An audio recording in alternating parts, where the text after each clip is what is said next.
Hi, welcome to the channel today. Today we're planting tomatoes. It's February 16th, and here's how I do it. I've got them all labeled out here. If you look over here, these have all been planted. Those were the paste tomatoes. I planted them closer.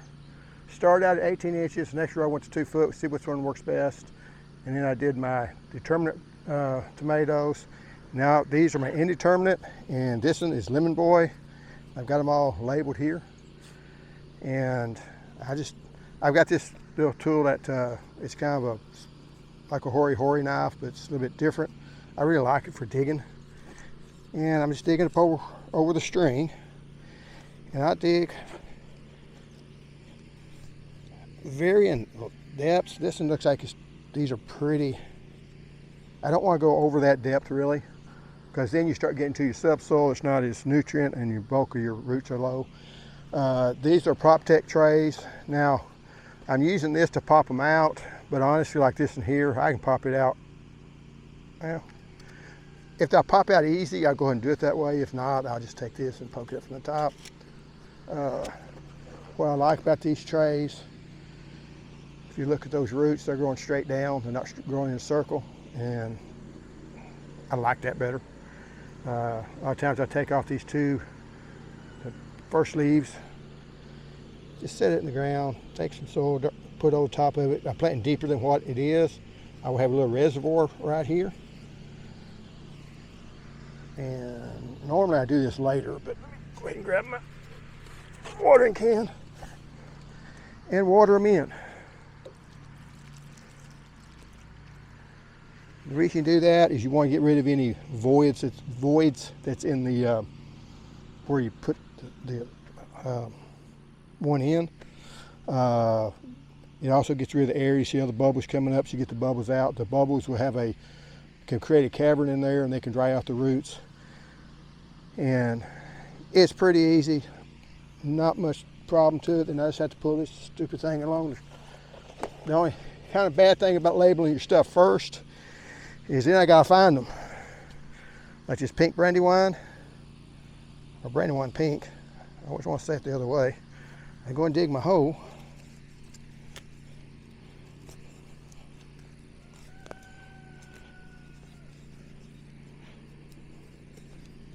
And the problem is now I gotta find them.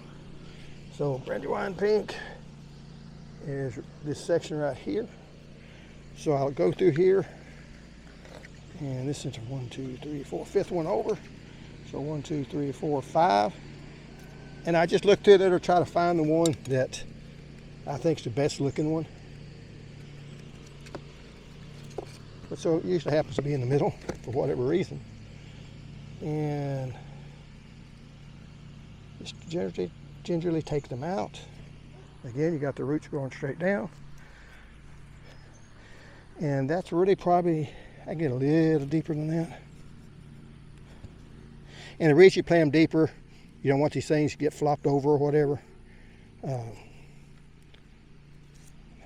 I say, make my little reservoir here.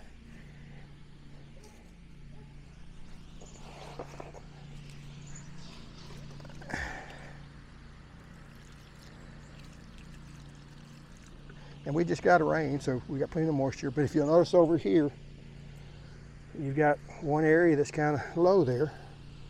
If I get some dirt, just kind of fill that in. And then add a little more water.